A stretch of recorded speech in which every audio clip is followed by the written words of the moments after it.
Сәлем, мен сүйікті студентім, көңіл күйіңіз қалай? Бүгінгі сабақта біз тюрбан тігуді үйренеміз, ондай болса тезірек бастайық. Міне біздің шапанға алған матамыз, бұл велюр матасы, королевский велюр деп аталады. Сіздер ол шапанға кез келген матаны қолдана аласыздар. Барқытты, жаккард, тағы да бетінде оюлары бар маталарды. Енді қараңыздар, велюр мен барқыттың айырмашылығы қандай? Велюр бетінде түгі бар мата болғаннан кейін, оны көтерген кезде бір жағы ашық, бір жағы темный болады. Сол себепті сол направление борса деп аталады. Сол себепті соны сразу бірден анықтап алыңыздар. Одан кейін лекалдар бұл матаның бетінде бір бағытқа ғана қарайды. Қазір лекалды орналастыру кезінде түсіндіремін ол қалай екенін. Ең алдымен матаны қай жағы сізге ұнайды, сол жағын белгілеп алуды қазір көрсетейін. Міне қараңыздар, матаның мына жағы ашық түсті. Ал екінші жаққа бүйтіп аударатын болсақ, ол уже кішкене темный болады. Міне. Енді өздеріңізге қай жағы ұнайды, сол жағын таңдап тіксеңіздер болады. Маған да темный жағы ұнап тұр. Осы темный жағын жоғалтып алмас үшін сіздің киіміңіздің бас жағы мына жаққа қарау керек. Егер бас жағын мына жаққа қоятын болсаңыз, киіміңіз мынандай ашық түсті шығады. Егер де мына жаққа қойсақ, қазір темный болады. Сол себепті мен киімді екінші басынан бастаймын матаның. Міне қараңыздар, жаңағы лекалды матаның бетіне орналастырып алдым. Бағанағы айтқандай барлығы міне жоғары жаққа қарайды. Мен бағана айттым, темный жағын таңдадым деп матаның. Иық тігісі, мойын ойынтысы, қолтық ойынтысы мына жаққа қарап тұр, артқы бойдың. Алдыңғы бой тігі тура солай қарайды. Керісінше былай төсеп қоймаңыздар. Егер де былай төсесеңіздер, лекалды етек жағын былай қаратып, алдыңғы бойдың, артқы бойдың жоғары жағын жоғары қаратып, ол кезде сіздің алдыңғы бойыңыз светлый болып қалады, артқы бойыңыз темный болып қалады. Негізгі ерекшелік осы да осы матаның. Қазір артқы бой мен алдыңғы бойды орналастырып аламыз. Сосын жеңді орналастырамыз, сосын уже маталарымызды қиямыз. Енді қараңыздар, лекалда дублирин деп тұр. Дублирин деп тұрған детальдарды дублирин қиып аласыздар сразу қатырма матасын. Егер де сізде кесте болатын болса, екінші жағында, онда дублирин қимай қойсаңыздар да болады.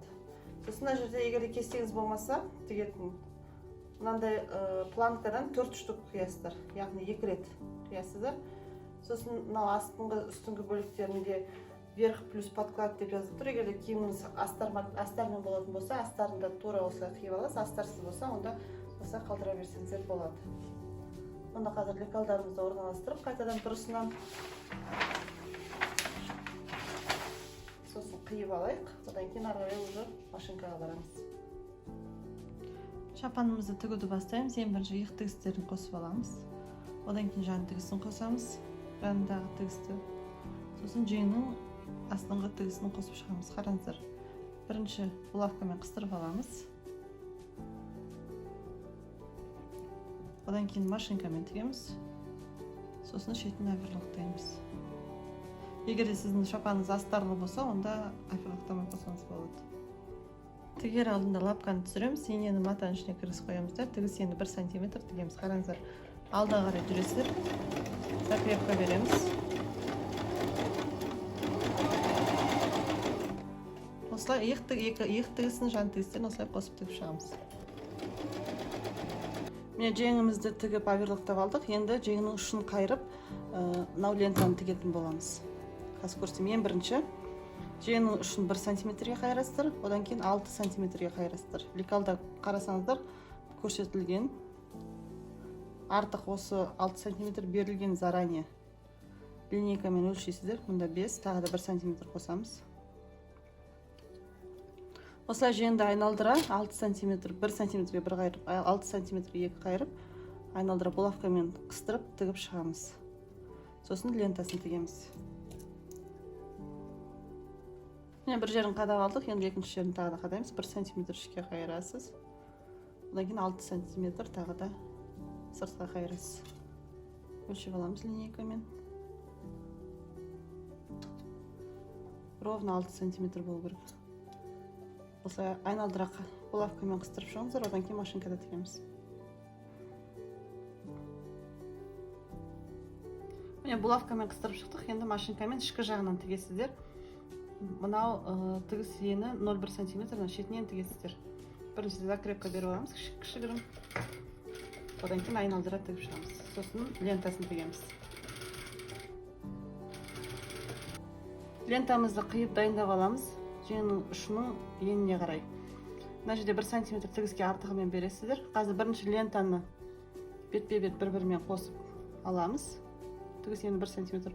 Одан кейін жеңнің ұшына айналдыра тігіп шығамыз. Қазір көрсетемін. Міне лентамызды қосып тігіп алдық. Енді жеңнің ұшына айналдыра тігіп шығамыз. Қараңыздар. Жеңнің ұшына қатты шығармайсыздар. Где-то 1-2 мм жетпейді.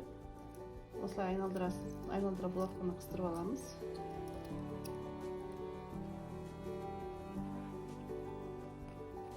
Тек байқаңыздар, мына жақтарын жиырылып қалмасын, мына сияқты. Астын жөндеп аласыздар бірінші, одан кейін лентаны үстіне қадайсыздар. Одан кейін жоғары жағын мына жақты булавкамен қыстырып, айналдыра қыстырып шығамыз, одан кейін айналдыра шетінен тігеміз. Лентамызды булавкамен қыстырып алдық. Міне енді айналдыра тігіп шығамыз, бірақ жібін ауыстыруды ұмытып кетпеңіз. Лентаңыздың түсіне байланысты жіпті де міне ауыстырған сияқты ауыстырасыздар. Астыңғы жіп менде жасыл түс, ал үстіңгі жіп менде кішкене қоңырқай түс. Жиегіне лапканы жиегін түйістіресіз, сөйтіп айналдырып үстіңгі жағын, астыңғы жағын тігіп шығасыз. Закрепка береміз. Айналдыра тігеміз. Мен енді жоғарғы линиясын тігіп жатырмын, астыңғысын бірінші тігіп алдым. Енді жоғарғысын тігемін. Тура сол сияқты астық сияқты матаның жиегін лаптан жиегіне қойып тігесіздер. Велюр матаңызды, основной матаны бүйтіп жылжытып отырыңыз, өйткені ішкі жағында сборка болып қалуы мүмкін, жиналып қалуы мүмкін. Тегістеп қойып аласыз, одан кейін тігесіз. Міне жеңімізді тігіп алдық, лентасын. Енді қолтық ойындысына жеңді қондырамыз. Мына біздің қолтық ойынды жеңді ішінен шығардым. Жеңді 10 бетіне қоясыздар да, бүйтіп қолтық ойындыға саласыздар. Сол кезде қараңыздар, бізде жеңде 2 насечка бар. Міне біреуі, екіншісі, міне. Насечкасы бар жағы алдыңғы бой жаққа қарайды. Себебі алдыңғы бойда да мынандай насечка бар. Екеуін бір-бірімен түйістіресіздер. Булавкамен қыстырасыздар. Жан тігісі мен жеңнің астыңғы тігісін бір-бірімен түйістіріп қыстырасыздар. Тігістерді бүйтіп айқастырып жазсаңыз болады, себебі қалың болып кетеді. Одан кейін жеңнің екінші насечкасы ол иық тігісіне қарайды. Осылай насечкаларды бір-бірімен қосып алғаннан кейін қалған жерлерін булавкамен айналдыра қыстырып шығасыздар да, тігіп, одан кейін авиабақтаймыз жеңді. Мына біздің шапанымыздың планкасы, мына артқы мойын ойындысы. Бұл сіздерде 2 деталь болу керек. Егер мынандай лента болмаса, 2 детальдің біреуін полностью дублировать етесіздер. Себебі мата созылғыш, дублирован матаны созбайды. Менде лентам қатты созылмайтын болғандықтан мен екеуіне дублировать еткен жоқпын. Содан кейін лента түзу болғаннан кейін ортасынан қиып алдым да, қиғаш қиып, осылай тігіп шықтым. Қарасаңыздар, міне қиғашынан қиылған. Осы қиғашын қысқа жағы, жоғарғы жағын, мойынның жоғарғы жағына қыстырам. Міне, тура ортасын тауып аптачканы. Одан кейін қазір бір жағын тігіп шығамыз. Бір жағын бір-бірімен қосып алғаннан кейін екінші жағын шапанға қосамын, аптачканың, планка екеуінің. Одан кейін лентаны үстіне бастырып тігем. Қазір сіздерге көрсетемін оны. Ең бірінші мына тігісті жүргізіп алайық. Тігіс ені 1 см. Міне аптачка мен планканы лентаға қосып тігіп жатырмын. Тігіс ені 1 см. Осылай түзу тігіспен тігіп шығасыздар. Мынау бізде артқы бойдың мойын ойындысы шапанымыздың иық тігістеріміз. Бір-бірімен түйістіресіздер. Артқы бойдың ортаңғы сызығын табасыздар. Одан кейін бағана тіккен артқы мойын ойындысы мен аптачканың, планканың лентамен қостық қой. Оның да центрін тауып аласыздар. Тігіспен тігіс түйістіріп, міне ортаңғысын. Одан кейін осы белгіленген 2 нүктені бір-бірімен қосамыз. Сөйтіп, мынау бірінші слойды шапанға тігіп шығамыз айналдырып. Қазір булавкамен қыстырып аламыз осылай. Иық тігісі мен мынау тігісті бір-бірімен түйістіресіздер.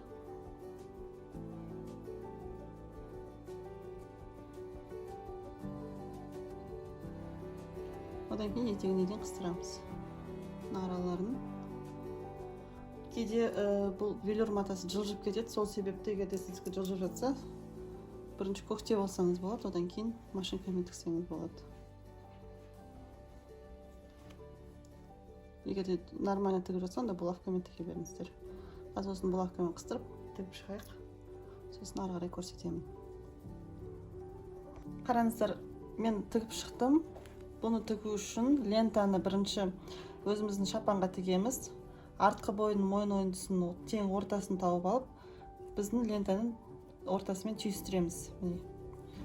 Тігіп шығамыз. Одан кейін қазір екінші бөлігін, планкамызды, мынау шетін қазір оверлоктаймыз. Одан кейін мынау тігісті жатқызып үтіктейсіздер, бері қарай, ішке қарай лентаны, себебі ол ішінде қалу керек. Одан кейін мынау бөлікті оверлокталған, мынау тігістің үстіне бүйтіп, тігістің үстін жабасыздар, бүйтіп бір 2 мм дей. Осылай жауып, булавкамен қыстырамыз. Мына жерлері оверлокталған болады, себебі мата сетінеп кетуі мүмкін. Содан кейін мына оң бетінен тігіс жүргіземіз, оны қазір көрсетемін сіздерге қалай. Бірінші оверлоктап, булавкамен өстіп қыстырып алайық. Қазір етегін қайырып аламыз, былай екі қайтара тігеміз. Оверлоктап қайырасаса да болады, бірақ былай әдемірек болады. Ол үшін біздің планкамыз бен лентамызды былай бүктеп аламыз. Мынау тігіс ішке қарайды. Одан кейін оверлоктты сол тігістің үстіне қарай жібереміз. Міне былай булавкамен қыстырып аламыз. Осы жердің барлығын.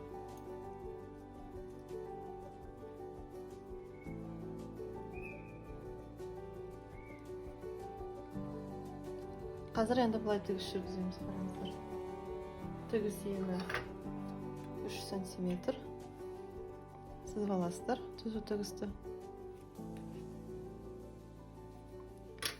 Осылай түзу тігіс жүргізіп шығамыз. Соңына дейін. Былай. Одан кейін аны қайырып тігеміз. Екі жағында өйтіп тігіп алайық, бірінші, одан кейін қайырып тігуді көрсетемін. Міне қараңыздар, қайырып тігіп алдық, одан кейін оң бетіне аударамыз, осылай. Мына жерде артық жерлері болса қиып тастаңыздар, мешкілдеп тұрсам. Сосын қараңыздар, мынау бөлікті екіге бүктейміз. Бағана 3 см алдық, 3 см екі рет, бір жарымнан осылай қайырасыздар. Булавкамен қыстырып аламыз. Екінші жағында тура осылай тігесіздер. Тағы да бір жарым. Тағы да қайырамыз. Былай қарай. Үстіп қайырып, шетінен тігіс жүргізіп шығамыз. Одан кейін мынау тігісті уже былай бастырып тігеміз, сонымен біздің шапанымыз дайын болады. Етегін қайырып тігіп алдық шапанның. Енді мынау тігісті тігеміз. Қараңыздар, тігісті ішке қарай қайырамыз. Үтіктеп алсаңыздар да болады, мен үтіктеп келдім. Одан кейін үстіне мынау тігісті жауып тігеміз. Былай. Ені қанша болу керек десеңіздер, мынау оверлоктың ені мен мынау тігістің ені біткен жері осылай келу керек. Қазір үстінен бір бастырып тігеміз оң бетінен. Осы жерде булавкамен қыстырып аласыздар. Получается, сонда 5 мм ғана шығады ғой бер жағына. Осылай қыстырып аламыз, қазір көрсетемін қалай тігу керек екенін. Айналдыра осылай бәрін булавкамен қыстырасыздар. Одан кейін оң бетіне аударып, оң бетінің мына жерінен тігіс жүргіземін қазір 0,1. Тігіс ені 0,1 см. Осылай айналдырып тігіс жүргізіп шығамыз, сонымен үтіктейміз, біздің шапанымыз дайын болады. Құрметті менің студентім, бүгінгі сабақта сіздер мынандай шапанды тігуді үйрендіңіздер. Жиегінде және жиегінің ұшында мынандай әдемі тесімалар бар. Сіздер өзіңіздің фантазияңызға байланысты тесіманың түсін өзгерте аласыздар. Сіздерде де осындай керемет шапан шықты деген сенімдемін. Ондай болса сәттілік тілеймін.